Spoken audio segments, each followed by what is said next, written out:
नमस्ते, सत श्री अकाल, आदाब, गुड मॉर्निंग फ्रेंड्स। ये रमता जोगी चैनल में और गजेंद्र कुलकर्णी चैनल में आपका हार्दिक स्वागत है।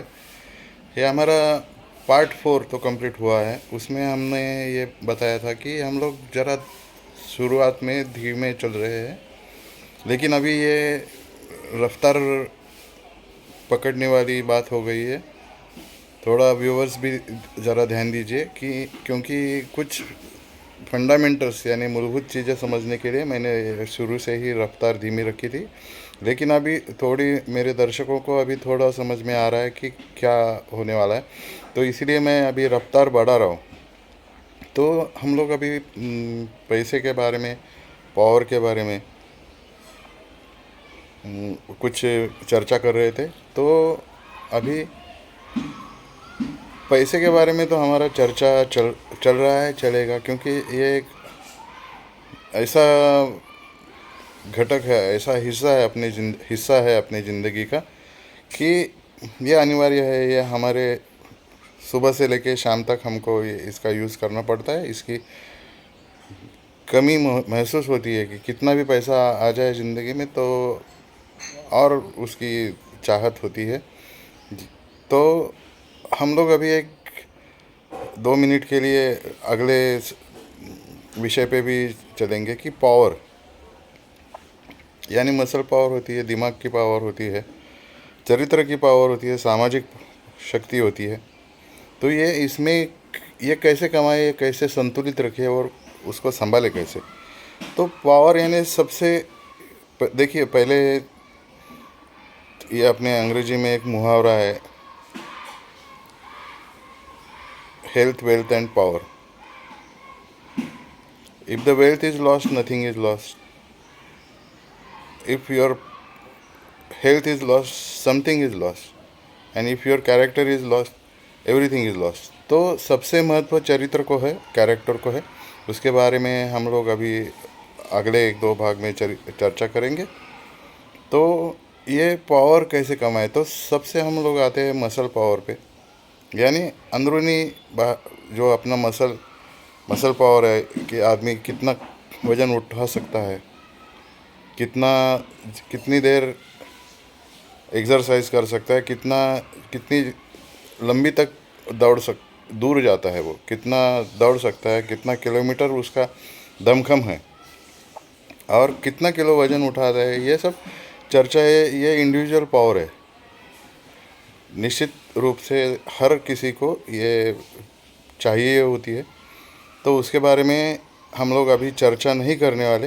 ये अगले भाग में हम अगले 2-3 भाग के बाद में इसके बारे में चर्चा करेंगे। सामाजिक शक्ति कैसे कमाए, मानसिकता, सुदृढ़ मन, बलशाली मन, इसके बारे में भी चर्चा करेंगे। लेकिन अभी आते हैं अपने मुख्य टॉपिक पे, पैसा। पैसे में हम लोगों ने देखा है कि पैसा कमाने के लिए, पैसा लक्ष्मी घर में आने के लिए हमें क्या क्या करना चाहिए। स्वच्छता, इसके बारे में हमने ये किया है पिछले एपिसोड में हमने इसके बारे में चर्चा की है। तो अभी ये चर्चा 1-2 एपिसोड तक चलने वाली है। इसमें हम लोग मंत्र शास्त्र का भी आधार लेंगे अगले एपिसोड में, और वनस्पतियाँ, जो चीज़ें पैसा घर में आने के लिए मददगार साबित होती है, उन सब विषयों पर हम लोग, उन सब चीज़ों पर हम लोग विस्तृत चर्चा करने वाले हैं। तो अभी ये जो मंत्र शास्त्र है, ये क्यों है, क्या है, इसके बारे में भी चर्चा करेंगे। तो फिलहाल अभी मैं कुछ नुस्खे आपको बताने वाला हूँ। प्रयोग जो मैंने कुछ प्रयोग बताए थे आपको, वो जारी रखिए आप। उसके बाद में आपको रिज़ल्ट 100% मिलने वाला है। लेकिन उससे पहले, ये प्रयोग करने से पहले आप इतना जान लीजिए कि सबसे ज़्यादा पावर अपने मन के अंदर होती है, भीतर होती है। ये अपना मन पत्थर को भी देवता बनाता है और देवता को भी निंदनीय आदमी में रूपांतर करता है। तो मन की शक्ति अगाध है, मन का वेग भी अगाध है। 1 सेकंड में आप चाँद पर जा पहुँचते हैं। तो आपका मन सुदृढ़ होना और एक धारणा रखना कि मैं जो ये करने वाला हूँ ये सही है और ये होने वाला है। मैं एक धारणा करूँगा मैं राजा हूँ, और ये धारणा में आप जीवन व्यतीत करोगे, उठते बैठते चलते,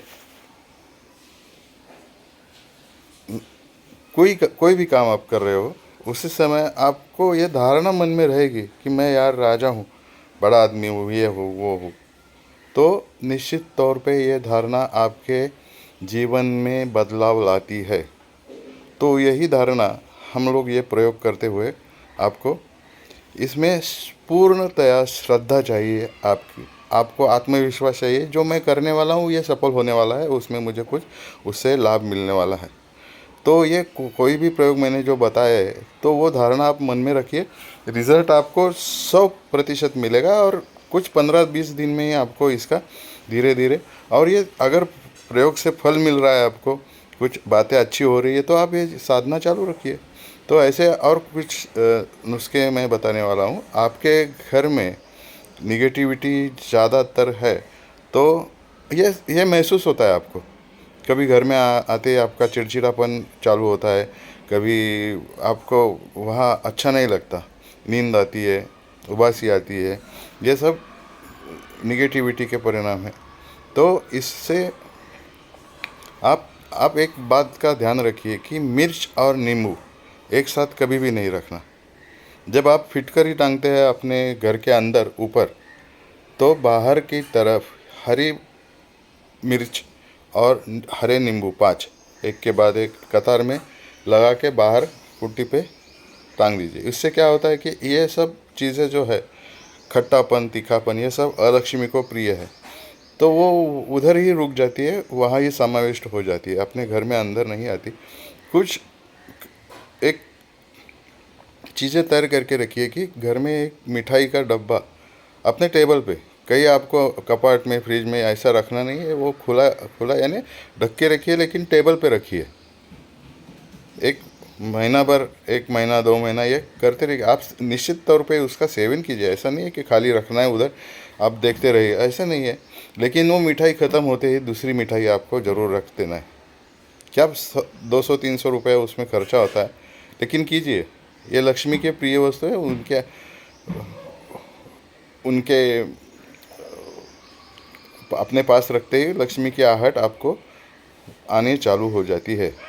तीसरी बात यह है कि इससे पहले आपको क्या करना है कि शुरू में अपने 5-6 दिन आपको एक मटकी लेनी है, यानी छोटा सा घड़ा लेना है, उसमें भीमसेनी कपूर और पीली सरसों ये मिला के जला देना है,